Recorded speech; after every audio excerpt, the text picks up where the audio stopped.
আর এটা আমার final decision যে আমি অহনার সঙ্গে থাকতে চাই না।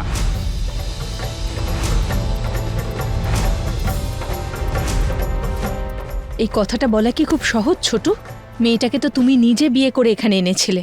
ঝগড়া হয়েছে, ভুল বোঝাবুঝি হয়েছে, তার মানে তো এই নয় যে ওকে এই বাড়িতে ফেরার একটা সুযোগও দেবে না তুমি। অহনা এমন কোনো কাজ করেছে যার জন্য ওকে সুযোগ দেবো আমি? এটা কি আমার ভুল যে অহনা বাড়ি ছেড়ে চলে গেছে? এটা ওর নিজের ডিসিশন ছিল।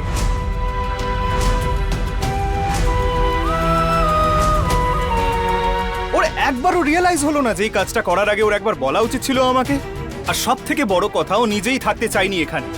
আর তোমরা সবাই তো বললে যে ওর মা বলেছিল ওকে তুই তোর শ্বশুর বাড়ি ফিরে যা, কিন্তু ও আসেনি। আর কারণ ও আসতে চাইনি। আর ও গেল কার বাড়িতে? সত্য মামার বাড়ি। না না, স্বামী স্ত্রীর মধ্যে ঝগড়া হয়েই থাকে, ভুল বোঝাবুঝিও হতে পারে, কিন্তু সেটাকে বাড়তে দিও না। আমার সোনা অহনা মা, রাগ করে থেকো না। যদি ওনারা আসেন আর তুমিও যদি চলে যাও, দুঃখ তো হবেই, কিন্তু আমি এটা চাই যে তুমি তোমার সংসারে সুখ শান্তি নিয়ে সুখী হও। প্রত্যেক বাবা মাই তাদের মেয়ের জন্য এটাই চায়। আদৌ কি আমার শ্বশুর বাড়িতে সুখ শান্তি ছিল মামা? একটু বেঁচে থাকার জন্য সারাক্ষণ লড়াই করতে হতো আমাদের। তারপরেও আমি সবার সঙ্গে মিলে মিশে সুখী থাকার চেষ্টা করেছি, কিন্তু হয়তো যেটা আমি করতে চেয়েছিলাম সেটাই করতে পারিনি। তোমার তো এই বাড়িতে প্রায় যাতায়াত থাকতো। তোমার নিশ্চয়ই ধারণা আছে যে ওই বাড়িতে কিভাবে বেঁচে থাকতে হতো আমাদের। এখন তুমি নিজেই বলো না, যদি সত্যি তোমার মেয়ের ওই বাড়িতে সুখ শান্তি থাকতো তাহলে কি কখনো এখানে আসতো? আর সব থেকে বড় কথা, আমি ওদের সবাইকে আপন ভেবেছি শুধু একটা মানুষের জন্য, আমার স্বামীর জন্য। কিন্তু যখন সেই আমাকে একদম পর করে দিল। শোনো মা আমার, তুমি তো দেখছি বড্ড অভিমানী। বাইরে থেকে সবাই তোমাকে যোদ্ধা বলে মনে করে, কিন্তু তোমার ভেতরে যে যন্ত্রণা লুকিয়ে আছে সেটার ধারণা কারোরই নেই। ছোট মামা, তুমি এসব ছাড়ো তো। তুমি বসো, খাবার ঠান্ডা হয়ে যাচ্ছে, তুমি আগে বসে খেয়ে নাও। না, আমি একলা মোটেই খাবো না। তুমিও নিজের প্লেট নিয়ে এসো, আমরা একসঙ্গে খাবো। আমি জানতাম তুমি এটাই বলবে। তুমি বসো, আমি নিচ্ছি। চলো।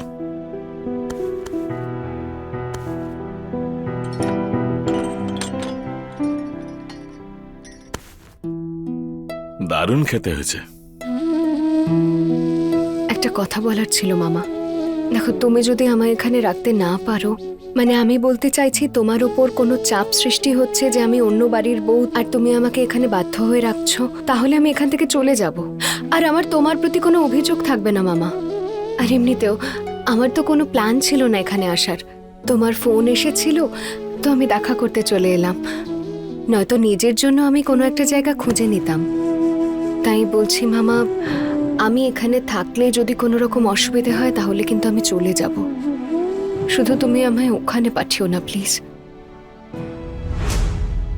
মা, তুমি তো ওকে সব সময় প্যাম্পার করে রেখেছিলে, ওকে সব সময় মাথায় করে রাখতে তুমি। ওর সব ভুল তুমি ক্ষমা করে দিয়েছো, কিন্তু ও কি করলো তোমার সঙ্গে? এটা আমার তো ভাগ্যটাই এরকম ছোটু। ভাগ্যে খালি এরকম ধরনের লোকই জোটে। এ তোমার ভাগ্য নয় বৌদি, এ তোমার ভুল। তুমি কখনো সেই বেহায়া মেয়েটাকে নিয়ম শৃঙ্খলা শেখাওনি।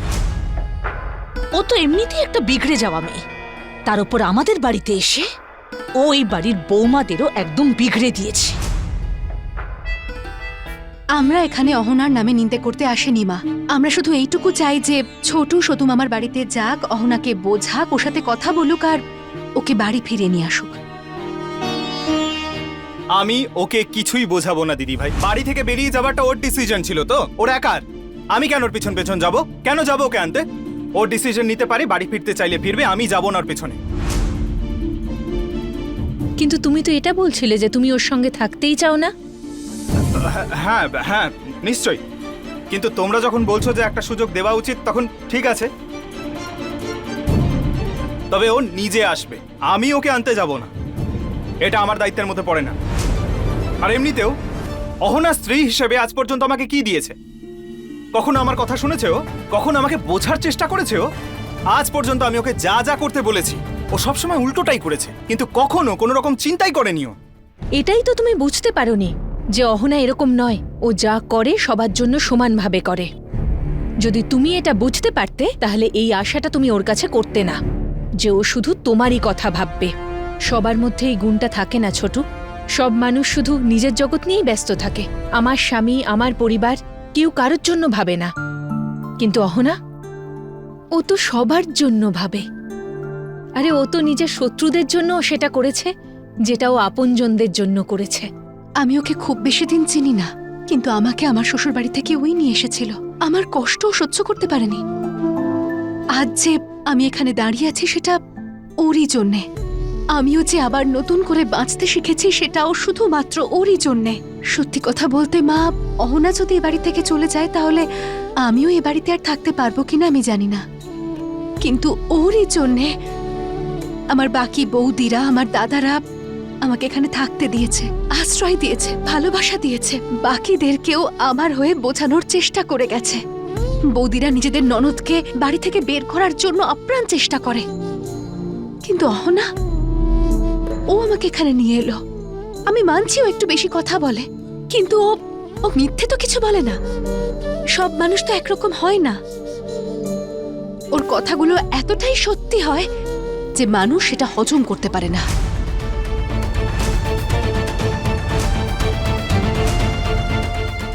যে মানুষগুলো আমাকে বোঝেই না, আমার ভ্যালিউজ গ্রাহ্য করে না, যারা সারা জীবন ধরে চুপচাপ সবকিছু সহ্য করে এসেছে, আমার শাশুড়ি মা, আমার জায়েরা, আমার ননদ, তাদের সবার হয়ে আমি প্রতিবাদ করেছি। আর আমার দ্বারা যতটা সম্ভব ছিল আমি ততটাই করেছি। কখনো আমি এটা ভাবিনি যে আমি যদি প্রতিবাদ করি তো আমার কি হবে। সত্যি কখনো ভাবিনি সেটা। সেই দিনও যখন পাড়ার লোকেরা দিদি ভাইয়ের বিরুদ্ধে কথা বলছিল, আমি সহ্য করতে পারিনি। তখন আমিও না তাদের 10টা কথা শুনিয়ে দিয়েছি মামা। আমাকে বলা হলো যে ক্ষমা চাও। আমি ক্ষমা চাইনি। যখন আমি কোনো দোষ করিনি তাহলে কিসের জন্য ক্ষমা চাইব? আর তারপর আমার শাশুড়ি মাও আমার উপর রাগ করলেন। আর অর্জুন, সে তো সবকিছু শুনে সেও বলল যে সে নাকি ঘর গৃহস্থ সামলাবে এমন মেয়ে চেয়েছিল। আমি নাকি ওকে বিয়ে করে ওকে ঠকিয়েছি। সত্যি বলবো মামা, আমি কাউকে কোনোদিনও ঠকাতে চাইনি। আর এই এত কথা শোনার পরে ওখানে আমি আর থাকতে পারবো না কখনো। তাই জন্যই তো এখন আমার শুধু একটাই লক্ষ্য, চাকরি খোঁজা। চাকরি খোঁজার জন্যেও পড়াশোনাটা করতে হয় মা। আর লেখাপড়া ছাড়া তুমি বাকি সব কাজ করছো। ছোট মামা, আজই তো আমি এলাম। তাতে কি হয়েছে? এই রান্না করে তুমি দেখো সময় নষ্ট করলে। লেখাপড়ার ধারে কাছেও যাওনি। রান্নার জিনিসপত্র তো তুমি কিনে আনলে, কিন্তু বইয়ের কথা তো বললে না। তুমি আমায় একবারও জিজ্ঞেসও করনি যে তোমায় কোন কোন বই পড়তে হবে। ছোট মামা, আসলে বাড়িটা ভালো করে আগে সেট হয়ে যাক, তারপরেই তো পড়াশোনায় মন বসবে। দেখো, আচ্ছা আচ্ছা ঠিক আছে, আমি তোমার কথা বুঝে গেছি। কাল থেকে আমি রান্নায় সবথেকে কম সময় দেব, আর বাকি সময়টা তোমার কাছে বসেই পড়াশোনা করব। সত্যি? হ্যাঁ, যদি তুমি আমায় থাকতে দাও তবেই। এইসব কথা বলে আমাকে দোষী বানিয়ে দিও না। আমি তো এটাই চাই যে তুমি এখানেই থাকো। সেই সাহস তো আছে আমার। যদি তোমার শাশুড়িও আসে না, তো তাকেও আমি এই কথাই বলবো। সত্যি তুমি যদি ও বাড়িতে না যেতে চাও তাহলে যেও না। আর আমার ব্যাপারে তোমার শ্বশুর বাড়ির লোকজন কি বলবে সেটা ভেবে নিয়ে যদি তুমি এই বাড়ি থেকে যাবার বিন্দুমাত্র চেষ্টাও করো না, তবে তখনও কিন্তু আমি যেতে দেব না। মামা, একটা কথা জিজ্ঞেস করবো তোমায়? হুম। তুমি আমায় নিজের মেয়ে মনে করো, তাই না? যদি আজ তোমার মেয়েকে এইভাবে অপমান করা হতো, তাহলে কি তাকে তুমি জোর করে শ্বশুরবাড়ি পাঠাতে, নাকি নিজের কাছে রাখতে, একজন বাবা হওয়ার কর্তব্য পালন করতে, তাকে স্বাবলম্বী বানাতে? দ্বিতীয়টা বাঁচতাম। তাহলে সেটা করারই আমায় একটা সুযোগ দাও। দেখো, এক্সাম তো এসেই গেল। আমি দিন রাত মন দিয়ে পড়াশোনা করব। শুধু তুমি আমায় একটু সাহায্য করো। আরে, খেতে খেতে আবার কেউ কাঁদে নাকি? চলো খেয়ে নাও চুপচাপ। আর কোনো বকবক নয়। যদি ওনারা আসেন কিভাবে ডিল করতে হবে সেটা আমি জানি। তোমার ইচ্ছাটাই সব থেকে বড় কথা, আর সেটা আমি ভালো করে বুঝে গেছি। চলো এবার খেয়ে নাও। হ্যাঁ, তা বৌদি, কি ঠিক করলে তুমি? ছোটু তোকে আনতে যাবে না, তাহলে কি তোমরা সেখানে গিয়ে ওর কাছে হাত জোর করে বাড়ি ফিরে আসার অনুরোধ করবে? হাত জোর করবো কেন?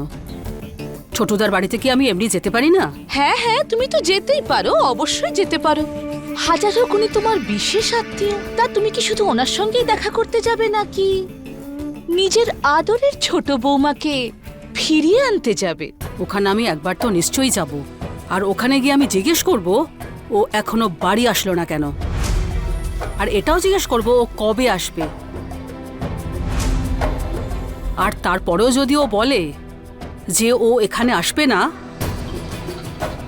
তো তো তো কি মামিমা, তাহলে সারা জীবনের জন্য ওকে তুমি আর এই বাড়িতে আসতে দেবে না? জেঠিমা, অহনা ছোট, একটু জেদি, রেগে রয়েছে, ওকে একটু সময় দাও, নিশ্চয়ই ফিরে আসবে। এবার আর নয়। যদি ও বলে যে এই বাড়িতে ও আর ফিরে আসবে না, তাহলে আমি আমার ছেলের দ্বিতীয় বিয়ে দেব।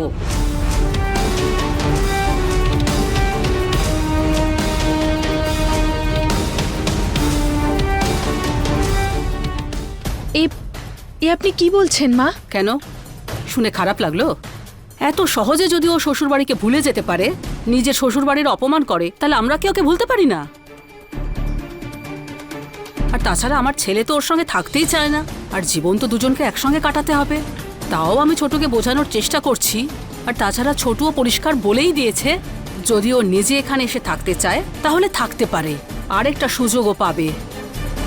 আর যদি ও নিজে না আসতে চায়, আমরা ওকে গিয়ে নিয়ে আসতে পারি। আর তারপরেও যদি ও না আসতে চায়, তাহলে তোমরাই বলো আমার কি করা উচিত। তোমরা কি চাও, প্রত্যেক দিন ওখানে গিয়ে ওর পা ধরে এখানে নিয়ে আসা উচিত? হরি হরি বৌদি, সত্যি ওই মেয়েটা কি বাজে অবস্থাই না করেছে তোমার। তোমার মতো মহিলাও ওর পাল্লায় পড়ে বদলে গেলে, তাও ভালো তুমি এতদিনে বুঝতে পেরেছো। তাই হয়তো তোমার সংসারে শান্তি ফিরে আসবে। এবার ছোটুর জন্য একটা ভালো মেয়ে খোঁজো তুমি, যে আমাদের পরিবারের জন্যও ভালো। যদি তুমি চাও তো আমিও কিন্তু ছোটুর জন্য ভালো সম্বন্ধ খুঁজতে পারি। ব্যাস পিসিমণি, আমি এই বিষয়ে ভাবতে চাই না এখন। এখনো অবধি ভাবিনি, কিন্তু কখনো তো ভাবতেই হবে, তাই না? আর চিন্তা না করে কিন্তু কাজ হবে না ছোটু। বিয়ের পর যদি জানা যায় যে মেয়েটা ঠিক নয়, ভুল মেয়েকে বিয়ে করা হয়েছে, ওখানে আনন্দ পাওয়া যাচ্ছে না, তাহলে নতুন সম্বন্ধ করতে অসুবিধা কোথায়? মামিমা, মাফ করবেন, কিন্তু আপনি এটা কি বলছেন? একটা মেয়ের জীবন কি এতটাই সস্তার হয় যে যে যখন মনে করবে সে তখন ছেড়ে দিতে পারবে, কিংবা ওর ফেরার রাস্তাটাও বন্ধ করে দেওয়া হবে? আরে ও তো এই বাড়ির অংশ মামিমা, ওকে এই পরিবারের কেউ নয়, আপনি বলুন। তুমি আমাকে বোঝাতে এসো না, আমার কি বোঝার ক্ষমতা নেই?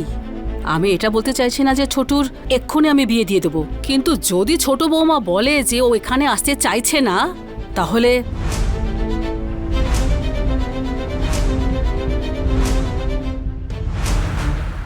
আমাকেও একটা ফন্তি আঁটতে হবে। ছোট বৌমাকে প্রমাণ করতে হবে যে ও আমার ছেলেকে কতটা ভালোবাসে, আর এটা রাস্তাও আমিই তৈরি করব। আমার ছোট ওকে কতটা ভালোবাসে সেটা আমি জানি না, কিন্তু প্রথমে তো ছোট একে বিয়ে করার জন্য তো পাগল হয়ে উঠেছিল। তার মানে ছোট হৃদয়ে নিশ্চয়ই ওর জন্য ভালোবাসা আছে। হ্যাঁ, কিন্তু একজন স্বামী তার স্ত্রীর কাছ থেকে যা যা আশা করে, ছোট বৌমা কোনোদিন তা দিতে পারেনি। ও ছোটুর ওপর কোনোদিনই ভালো করে খেয়াল রাখেনি। যদি ছোট বুঝদার হতো, তাহলে এই ব্যাপারটা ভেবে আনন্দ পেত ছোট বৌমা ওর পরিবারকে কতটা ভালোবাসে। স্বার্থপরের মতো খালি নিজের কথাই ভেবে যায় না। দেখি পরিস্থিতিটা কোন দিকে যায়। যদি ছোট বৌমা এই বাড়িতে ফিরে না আসে, তাহলে আমি আমার ছেলের দ্বিতীয় বিয়ে দেবই। দেখি তখন ওর দুঃখ হয় কি না। আমাকে বিরক্ত করলে আমিও চুপ করে থাকবো না, উল্টে এমন শিক্ষা দেবো যে সারা জীবন সেটা মনে রাখবে।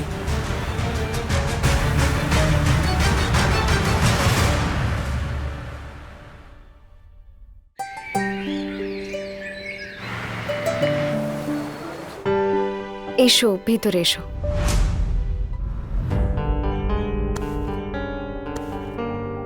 আরে এসো এসো, তো কেমন আছো সব?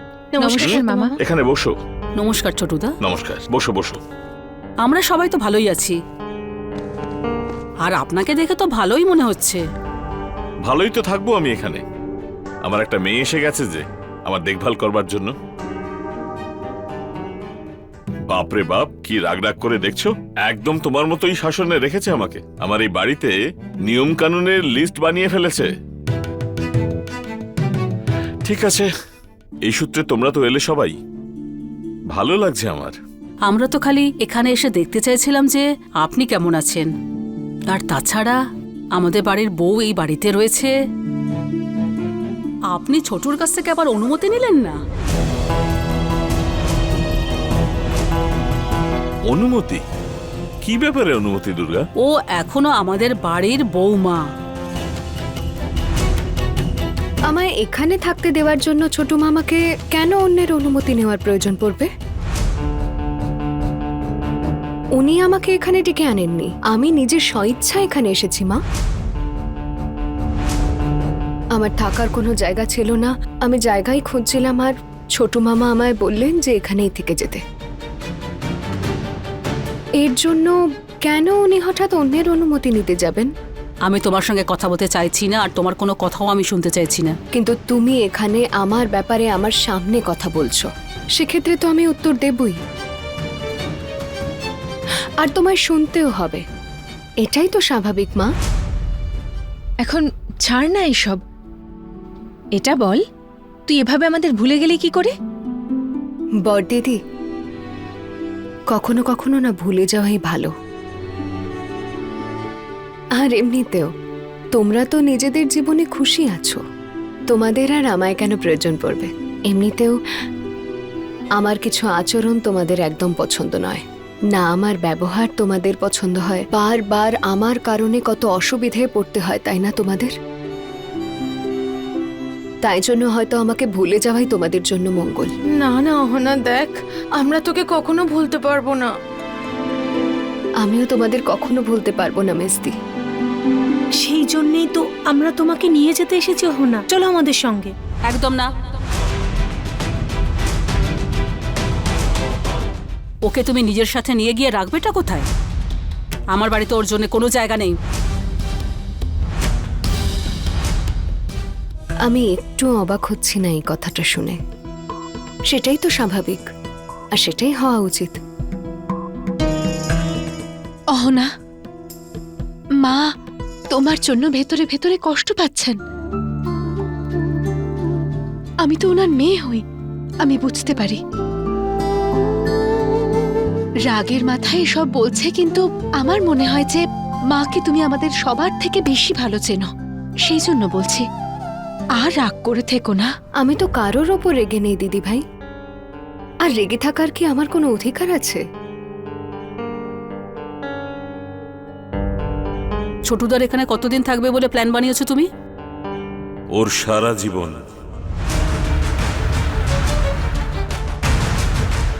যতদিন আমি বেঁচে আছি, অহনা চাইলে ও এখানেই থাকবে। তবে জানি না আমি ওকে কতদিন আটকে রাখতে পারবো। চাকরির জন্য মন দিয়ে লেখাপড়া করবার সিদ্ধান্ত নিয়েছে ও, আর আমার মনে হয় তাড়াতাড়িও একটা চাকরি পেয়েও যাবে। কাছাকাছি যে পোস্টিং হবে সেরকমটা তো নাও হতে পারে, চাকরির জন্য কোথাও দূরেও যেতে হতে পারে। এটাই তোর আসল লক্ষ্য ছিল? শুধু বিয়েটা করার জন্য ও কত মিথ্যে আমাকে বলেছিল।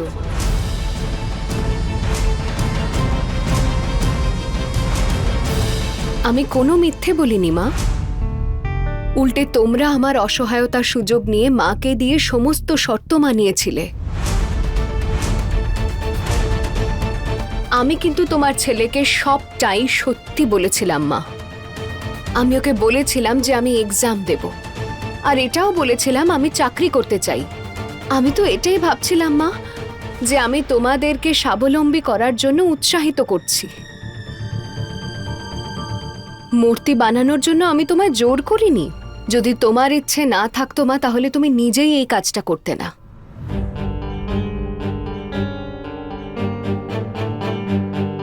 যাকে ছাড়ো, বাদ দাও। আমি তোমাদের কিছু বলতে চাই। তোমাদের এখনো একটা ঋণ বাকি আছে আমার উপর। আচ্ছা, তাহলে ঋণ শোধ করতে জানো তুমি?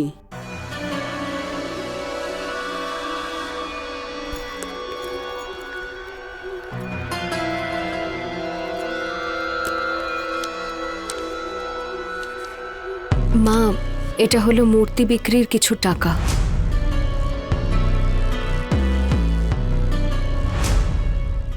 মূর্তিগুলো বিক্রি করে অনেকগুলো টাকা পেয়েছি। আমার পাড়াতেই একটা জানাশোনা দোকান ছিল, সে সমস্ত মূর্তি কিনে নিয়েছে। এরপর থেকে ওই কাজ আমরা আর করতে চাই না। ওকে ছাড়া এই কাজ হবে কি হবে না সেটা পরের কথা। আর তাছাড়া মূর্তিগুলো আমি বানিয়েছিলাম।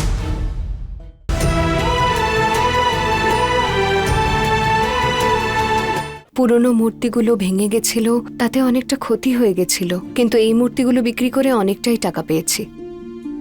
আমার পাড়াতেই একটা জানাশোনা দোকান আছে, মনে আছে আমি বলেছিলাম তোমাদের, সে সমস্ত মূর্তি কিনে নিয়েছে। ওনার মায়ের বানানো মূর্তি খুব পছন্দ হয়েছে। তোমরা যদি পরেও সেই কাজ করো তাহলে আমি তার ঠিকানা দিয়ে দিতে পারি, তোমরা নিজেদের বানানো মূর্তি সেখানেই পাঠিয়ে দিতে পারবে। অহনা, তোকে ছাড়া আমাদের এই কাজ চলবে নাকি? এরপর থেকে ওই কাজ আমরা আর করতে চাই না। ওকে ছাড়া এই কাজ হবে কি হবে না সেটা পরের কথা। আর তাছাড়া মূর্তিগুলো আমি বানিয়েছিলাম। শোনো অহনা, তুমি আমাদের সঙ্গে বাড়ি চলো। তোর বউ তো তোকে না বলেই চলে গেল। কত বড় অপমাননাও করলো তোকে। ওই মেয়েটার সঙ্গে যদি থাকিস না তাহলে তোর জীবন শেষ হয়ে যাবে। সেটাই যদি ওই ছোট, তাহলে ওকে ডিভোর্স দিয়ে দে। এটা কালকের মধ্যেই করতে হবে।